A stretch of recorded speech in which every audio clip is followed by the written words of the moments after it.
This is Artifacts from Mars again. In part 3 we're going to discuss what happened to the creeping things like snakes and lizards. Now, you can say that no one could have taken these on board the Ark, but we have a problem with this. Like, many of these varmints are extremely aggressive. An example of an extremely aggressive snake is the green mamba.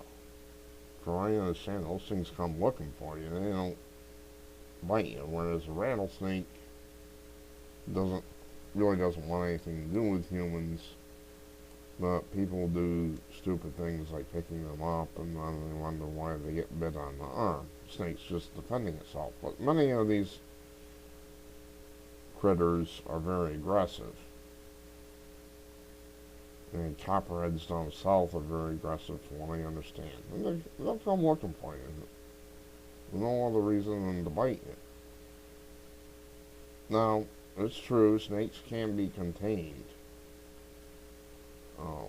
We do it all the time. We keep them in zoos. And snakes really don't care as long as they have their bellies full. Well, I guess they don't care. But you don't play around with these things. And I'm thinking that Noah would have had a really tough time bringing them on board. I mean, what do you expect? You got a bunch of green mambas and black mambas, spitting cobras. Spitting cobra basically spits venom into your eyes. You're not safe even like 10 feet away or something.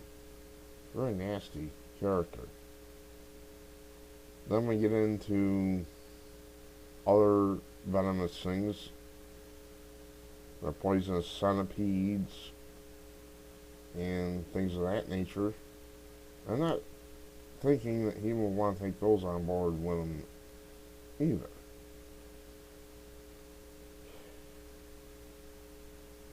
So we got a major problem here, like I said. One person, well, 8 people with this idiot boat could not possibly have done things the way we were told. I don't think they would have survived it, to be honest with you. I think they would have been bit, stung, eaten, whatever.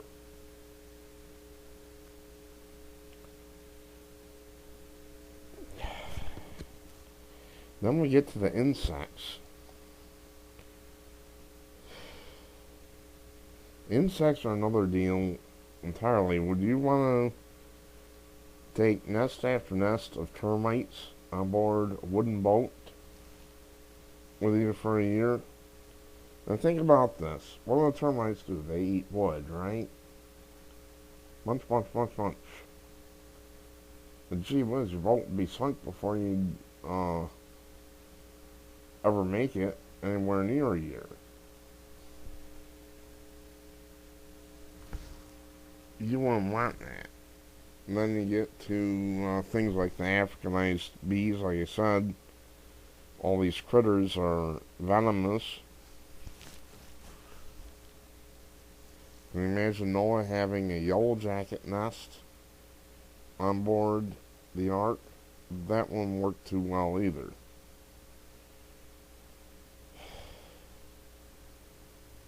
I mean, get real, folks. If you believe there was a real ark and real flood, then it's going to have to be totally different than what you've been told. It couldn't have been a primitive wooden boat, because a primitive wooden boat could not have rescued, like I mentioned before, sea life, and it would be next to impossible to have all these snakes, venomous things, Gila monsters, poisonous centipedes, Africanized bees, hornets, wasps, you name it. Sting, fang, spine. It'd be virtually impossible to take all those on board and still survive. And then I can just imagine the smell of all these animals taking a dump and taking a leak for a year on board that ship? What about the waste disposal? Nothing's ever mentioned of this. So, you gotta be reasonable here.